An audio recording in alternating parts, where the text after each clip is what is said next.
내일부터 이제 다시 하모니카 월요일날 5시 30분에 시작하고요. 드럼 금요일날 4시에 있고요.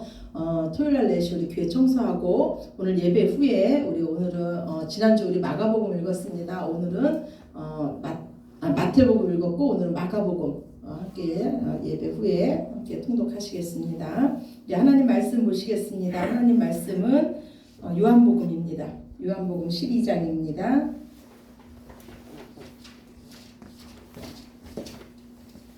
요한복음 12장 12절에서 19절까지입니다.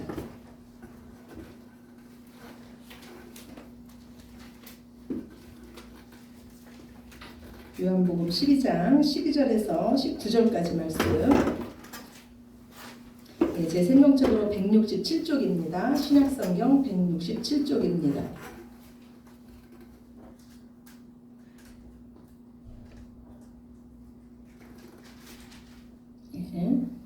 요한복음 12장 12절부터 19절까지 말씀 우리 함께 합독하시겠습니다. 그 이튿날에는 명절에 온 큰 무리가 예수께서 예루살렘으로 오신다는 것을 듣고 종려나무 가지를 가지고 맞으러 나가 외치되 호산나 찬송하리로다 주의 이름으로 오시는 이 곧 이스라엘의 왕이시여 하더라. 예수는 한 어린 나귀를 보고 타시니 이는 기록된 바 시온에 따라 두려워하지 말라 보라 너희 왕이 나귀 새끼를 타고 오신다 함과 같더라. 제자들은 처음에 이 일을 깨닫지 못하였다가 예수께서 영광을 얻으신 후에야 이것이 예수께 대하여 기록된 것인가 사람들이 예수께 이같이 한 것임을 생각났더라. 나사로를 무덤에서 불러내어 죽은 자 가운데서 살리실 때 함께 있던 무리가 증언한지라. 이에 무리가 예수를 맞으면 이 표적 행하심을 들었음이러라. 바리새인들이 서로 말하되 볼지어다 너희 하는 일이 쓸데없다 보라 온 세상이 그를 따르는도다 하니라. 아멘.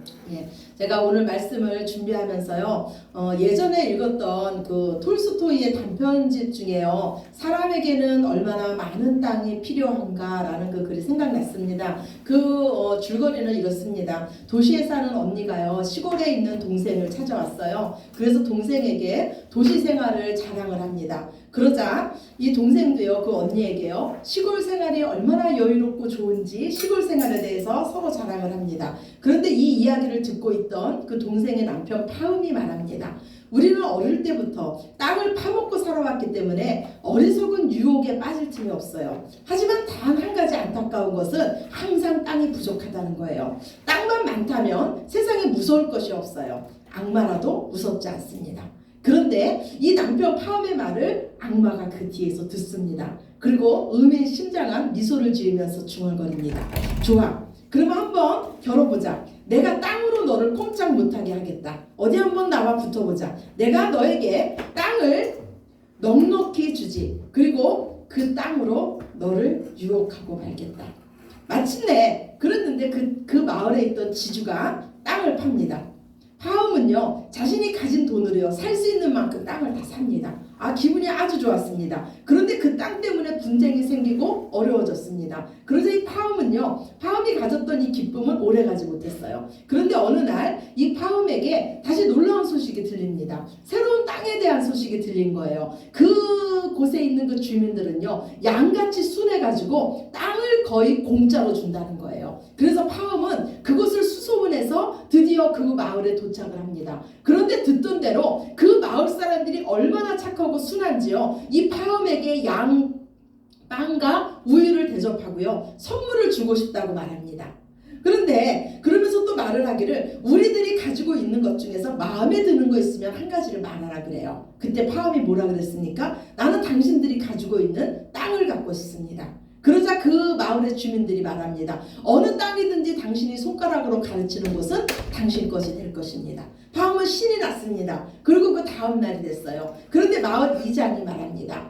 뭐라고 말하냐면 파음을 앞에 세우고 땅값은 하루에 1,000루블입니다. 해가 떠 있을 동안 당신이 출발점을 시작을 해서 당신이 걸은 만큼이 당신 땅이 됩니다. 그런데 한 가지 지킬 것은 해가 지기 전에 당신은 이 출발점으로 다시 돌아와야만 그 땅이 당신 땅이 됩니다. 당신이 가는 곳마다 깃발을 꽂는 곳마다 당신 땅이 될 것입니다.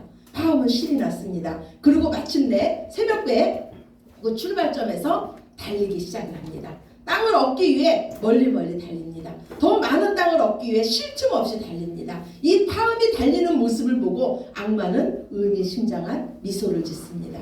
파음은 해가 지기 전에 출발점으로 이제 돌아와야 됩니다. 그런데 이 돌아오는 길이 너무너무 힘들어요. 그렇지만 파음은 포기할 수가 없습니다. 내가 출발점으로 돌아와야만 하루 종일 걸었던, 내가 깃발을 꽂아뒀던 그 땅이 내 땅이 되기 때문입니다. 허겁지겁 이 파음은 출발점까지 돌아왔습니다. 그런데 출발점에 선 이 파음의 입에는 피가 흐르며 파음은 그 출발점에서 쓰러져서 결국은 죽습니다. 결국 그가 소유한 땅은요, 그의 머리끝부터 발끝까지 묻힐 그 땅뿐이었습니다. 그러면 사람에게는요, 정말 얼마만큼의 땅이 필요할까요? 우리 인간의 욕심에는 끝이 없습니다. 하나님 말씀하시기를요, 욕심이 잉태하여 죄를 낳고 죄가 장성하여 사망에 이른다고 우리에게 말씀해 주셨습니다. 사람이 구하는 그 기도의 내용을 보면 그 사람을 알 수 있다고 합니다. 그러면 여러분은요, 지금 어떤 것을 구하고 계십니까? 어찌 보면 우리는 정말 중요한 것은 놓치고 헛된 것을 구하고 있는지도 모릅니다.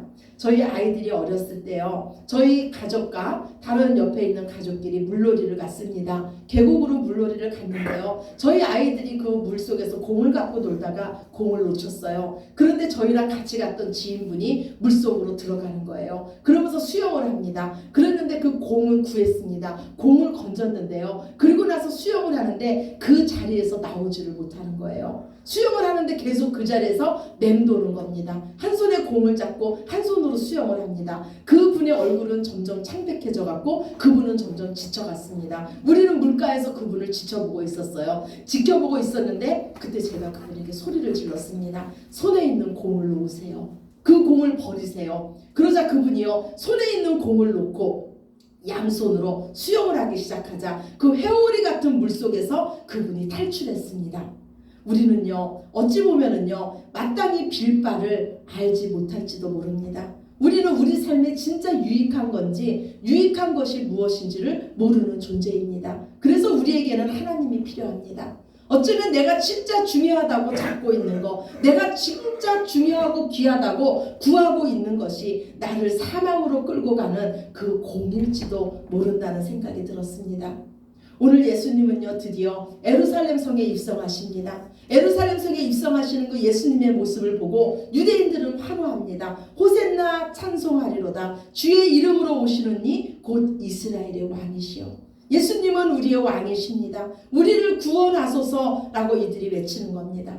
그런데 우리는요, 분명히 알고 있습니다. 며칠 뒤면 이들이 예수님 앞에서 어떻게 외칩니까? 예수님을 십자가에 못 박으소서, 십자가에 못 박아서 그를 없이 하소서라고 외칠 것을 우리는 알고 있습니다.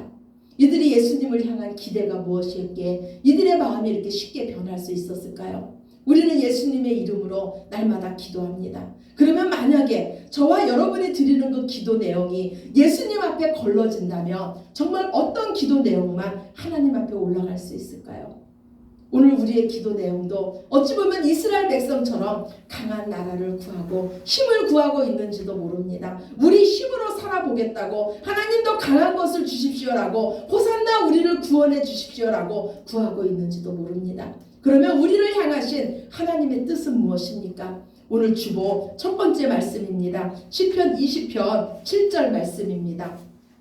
오늘 주보 첫 번째 말씀 우리 함께 읽으시겠습니다. 어떤 사람은 병거, 어떤 사람은 말을 의지하나 우리는 여호와 우리 하나님의 이름을 자랑하리로다. 아멘. 하나님은요, 우리가 세상의 힘이 아닌 오직 하나님만을 의지하며 하나님의 이름을 자랑하는 자로 살기를 원하십니다.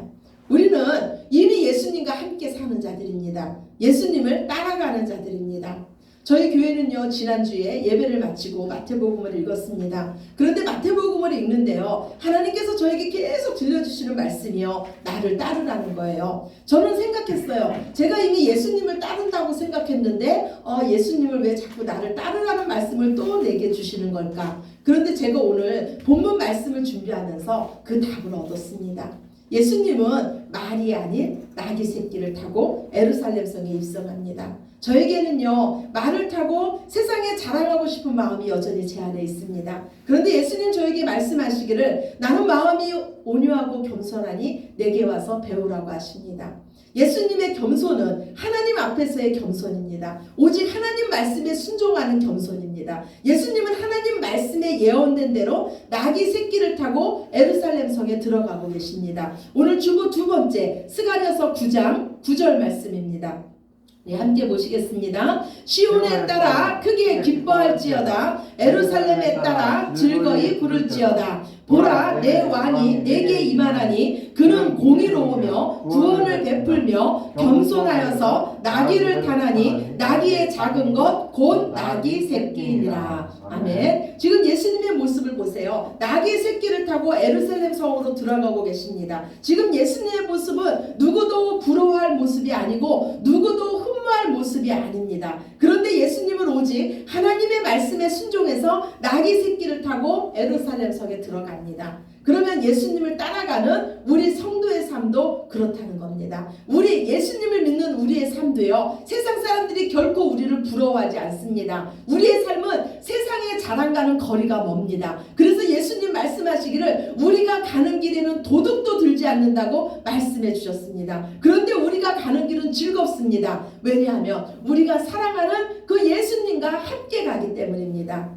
마태복음 25장에 보면요, 예수님께서 이 세상 끝날에 최후의 심판을 하시는 그 장면이 나옵니다. 예수님은 양과 염소를 나누십니다. 그리고 오른편에 그 양들에게 말씀하십니다. 오늘 주보 세 번째 말씀이에요. 마태복음 25장 34절입니다. 함께 보시겠습니다. 그때 임금이 그 오른편에 있는 자들에게 이르시되 내 아버지께 복받을 자들이여 나와 창세로부터 너희를 위하여 예비된 나라를 상속받으라. 내가 줄일 때 너희가 먹을 것을 주었고 목마를 때 마시게 하였고 나그네 되었을 때 영접하였고 헐 벗었을 때 옷을 입혔고 병들었을 때 돌보았고 옥에 갇혔을 때 와서 보았느니라. 아멘. 오늘 예수님은요, 당신의 자녀들, 복받은 자녀들, 천국 백성들을 어디로 이끌고 계십니까? 가장 낮은 곳으로 이끌고 계십니다. 굶주린 자들이 있는 곳들, 나그네들, 목마른 자들, 헐벗은 자들, 병든 자들, 옥에 갇혀있는 자들, 지극히 작은 자들, 예수님의 위로가 없으면 살 수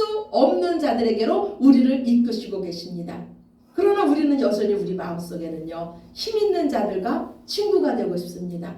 그러나 예수님은요, 가장 약한 자들을 우리의 친구로 붙여주셨습니다. 왜냐하면 하나님의 자녀들만이 그들의 진정한 친구가 될 수 있기 때문입니다. 하나님이신 예수님께서 우리의 친구가 되어주셨습니다. 하나님께서 우리에게 약한 친구를 주셨다면 감사드리기 바랍니다. 하나님께서 우리를 친구 삼아주셔서 하나님의 친구를 우리에게 맡겨주신 것입니다. 그 자리에서 사랑하시고 충성하시기 바랍니다. 바로 우리가 하나님의 자녀들입니다. 우리가 하는 일은요, 하나님의 일입니다. 아버지의 일입니다. 자녀는 아버지의 기업에 동참하는 것이 당연합니다. 그것은 자유한 일이고 기쁜 일입니다. 그것은 우리가 상속받을 우리의 기업입니다. 사도 바울이요, 하나님께 받을 면류관을 이렇게 말씀합니다. 오늘 주보 네 번째, 다섯 번째 말씀이에요. 빌립보서 4장 1절입니다. 함께 보시겠습니다. 그러므로 나의 사랑하고 사모하는 형제들, 나의 기쁨이요 면류관인 사랑하는 자들아, 이와 같이 주 안에 서라. 우리 데살로니가전서 2장 19절입니다. 우리의 소망이나 기쁨이나 자랑의 면류관이 무엇이냐? 그가 강림하실 때 우리 주 예수 앞에 너희가 아니냐. 아멘. 하나님께서 우리에게 주시는 그 승리의 면류관이 무엇이라고 합니까? 이 땅에서 우리가 섬기고 사랑한 한 영혼이 바로 우리가 받을 면류관이라고 합니다. 오늘 나귀 새끼를 타고 예루살렘 성에 입성하시는 그 예수님의 마음과 환호하는 이스라엘 백성들의 마음을 한번 비교해 보시기 바랍니다. 지금 사람들은 외칩니다. 살만 나는 세상을 우리에게 달라고 외칩니다. 그런데 예수님은 죽음을 말씀합니다. 살려달라는 백성에게 예수님은 하늘의 미랄이 되어 죽어야 된다고 말씀합니다. 힘을 요구하는 백성에게 예수님은 힘 대신 사랑을 말씀하고 계십니다. 애벌레가 죽음의 가정, 번데기의 가정이 없다면 절대 나비가 될 수 없습니다. 여러분은 죽음의 가정을 거쳐서 나비가 되고 싶으십니까? 아니면 애벌레로 살다가 영원한 죽음을 맞이하고 싶으십니까? 하나님의 자녀에게는요, 죽음이 능력입니다. 우리가 죽어야만 예수님의 생명으로 살 수 있습니다. 우리가 죽어야만 예수님의 생명으로 살고 예수님의 생명으로 살아야만 하나님의 사랑으로 사랑할 수 있습니다. 오늘 본문 26절입니다. 요한복음 12장 26절입니다. 함께 보시겠습니다. 사람이 나를 섬기려면 나를 따르라. 나 있는 곳에 나를 섬기는 자도 거기에 있으리니 사람이 나를 섬기면 내 아버지께서 그를 귀히 여기시리라. 아멘. 예, 우리는 모두 다 예수님을 섬긴다고 하죠. 그런데 예수님 분명히 말씀하세요. 나를 섬기는 자는 나를 따르는 자다. 그런데 나를 따르는 자는 누구냐? 제가 지난번에 마태복음 읽을 때 하나님이 나를 따르라고 하셨다 그랬죠. 근데 제가 그 답을 오늘 여기서 얻었습니다. 나를 섬기는 자는 예수님을 따르는 자고, 예수님을 따르는 자는 누구냐? 예수님이 있는 곳에 함께 있는 자입니다. 아멘이십니까? 아멘. 예수님이 있는 곳에 함께 있는 거예요. 예수님이 지금 있는 곳, 가장 약한 자들, 애통하는 자들, 지금 옥에 갇힌 자들, 지금 병든 자들, 그곳에 예수님이 계시다면 그곳에 함께 있는 자가 바로 예수님을 섬기고 예수님을 따르는 자들입니다. 나귀 새끼를 타신 예수님께서 나를 따르라고 하십니다. 말을 요구하는 우리에게 나귀 새끼를 타라고 하십니다. 우리는 쉽게 호산나 호산나 나를 구원하소서라고 예수님 앞에 외칩니다. 여러분은 어디에서 구원을 원하십니까? 혹시 사도 중에 사도 바울이 배설물로 버린 세상의 권세, 재물, 욕망 등을 여러분 구하고 계시지 않습니까? 저는 말씀을 준비하면서 우리의 기도가 이렇게 바뀌었으면 좋겠다는 생각이 들었습니다. 하나님, 여전히 정과 욕심을 구하고 있는 저의 이런 모습에서 저를 구원해 주십시오. 우리는 예수님과 함께하는 자들입니다. 예수님을 따라가는 자들입니다. 하나님께서 공급해 주시는 그 모든 것으로 사는 자들입니다. 하나님의 은혜 아래 그 맡겨진 자리에서 즐겁게 충성하시기 바랍니다. 왕을 태우고 다니는 나귀가 있었습니다. 그런데 이 왕을 나귀가 태우고 다니다 보니까요, 나귀 입장에서 보니까 자기가 가는 곳마다 사람들이 절을 하는 거예요. 그래서 나귀는 생각했어요. 아, 내가 잘나서 이 사람들이 나한테 절을 하는구나. 야, 내가 최고구나. 나귀는 이렇게 생각했습니다. 그런데 어느 날요, 왕이 이 나귀를 타려고 하는 거예요. 그러자 나귀는요, 감히 내 등에 왕이 타려고 그래? 그러면서 그 왕을 뒷발로 차버렸습니다. 결국 이 나귀는 어떻게 됐을까요? 행실이 나쁜 이 나귀는요, 그 다른 사람에게 팔림을 당합니다. 그런데요, 이 모습을요, 이 나귀와 같은 모습을 하나님이 우리에게 말씀하세요. 오늘 주보 6번째 말씀입니다. 신명기 32장 15절 말씀이에요. 함께 보시겠습니다. 이스라엘이 살찜에 발로 찼도다. 내가 살찌고 비대하고 자기를 지으신 하나님을 버리고 자기를 구원하신 반석을 없인 여겼도다. 아멘. 예, 하나님 앞에서 겸손하시기 바랍니다. 끝까지 구원의 은혜를 잊지 마시고 맡은 자리에서 충성하시기 바랍니다. 우리 아버지 되신 하나님은 온 세상을 통치하십니다. 그리고 그분의 경영에 우리를 부르시고 우리를 참여시켰습니다.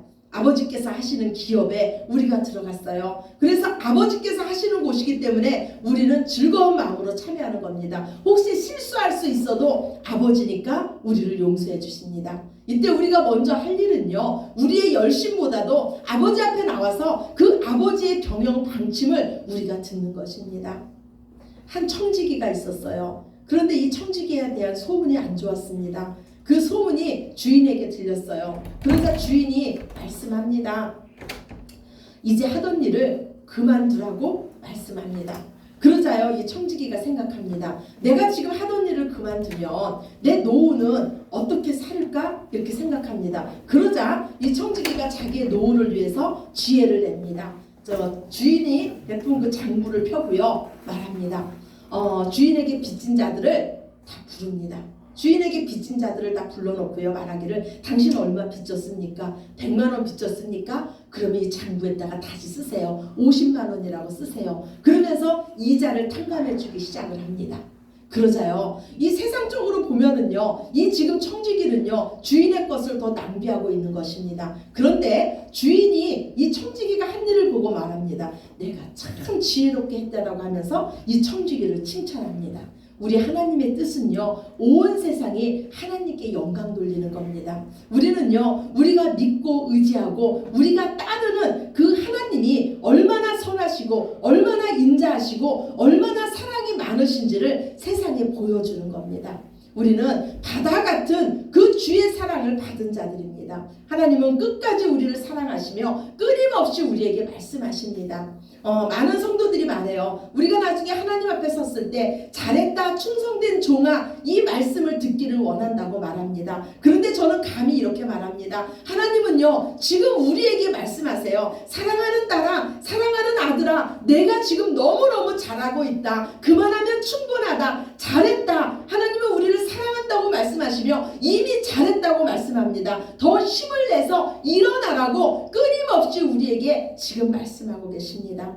우리는 지금 하나님과 함께 이미 하늘나라를 사는 자들입니다. 지금 사랑하시고 지금 용서하시고 지금 더 낮은 곳에서 지금 충성하시기 바랍니다. 지금 내게 주어진 자들을 하나님의 사랑으로 품으시기 바랍니다. 사랑할 기회를 놓치지 마시기 바랍니다. 가장 귀한 것들은 바로 우리 옆에 있습니다. 말과 병거를 의지하는 세상을 부러워하지 마시고 오직 하나님의 힘으로 더욱 사랑하시기 바랍니다. 지금 우리가 사랑한다는 것은 바로 우리가 하나님의 자녀라는 증거입니다. 우리가 하나님의 자녀임을 사랑으로 온 세상에 널리 알리시어 하나님께 영광 돌리시는 저와 여러분이 되시기를 우리를 살리시기 위해서 나귀를 타고 친히 입성하시는 예수 그리스도의 이름으로 간절히 축원합니다. 아멘. 우리 기도드리시겠습니다.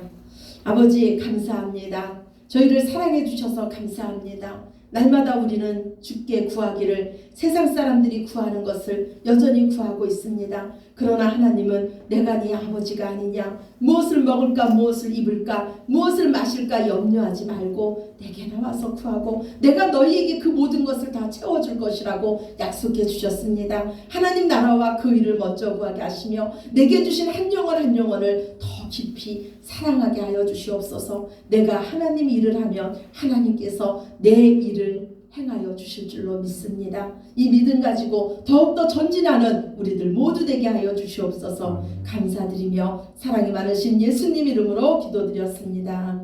아멘. 아멘. 우리요 다 같이 자리에서 일어나셔서 찬양 드리시겠습니다.